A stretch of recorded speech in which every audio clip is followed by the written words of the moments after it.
En Asie du Sud-Est, le bilan des inondations ne cesse de grimper. Rien qu'au Sri Lanka, le bilan a bondi à plus de 600 morts. Un cyclone a ramené avec lui des quantités de pluie impressionnantes, comme jamais vues dans le pays. On ne compte plus les glissements de terrain aussi. Et plus de 2 millions d'habitants ont été sinistrés par cette catastrophe naturelle, la plus meurtrière dans le pays depuis le tsunami de 2004. Samy Cousin, Éric Destiné.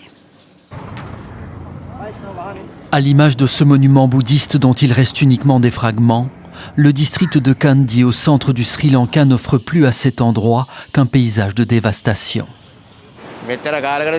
Nous avons déjà vu des inondations, mais jamais aussi graves. Je pensais que je connaissais bien cette rivière. C'est pour cela que nous avons construit les bâtiments ici. Inondations, mais aussi importantes coulées de boue et glissements de terrain. Au Sri Lanka, le cyclone Ditwa n'a épargné quasi personne. 6 maisons ont été complètement détruites par la catastrophe. Les familles sont maintenant sans abri. Et 24 personnes ont perdu la vie à cause des avalanches de boue qui ont dévalé la colline. La route principale qui mène vers la capitale du pays a été rouverte il y a 2 jours à peine. Au total, au Sri Lanka, 607 personnes au moins ont perdu la vie. Plus de 200 sont toujours portées disparues.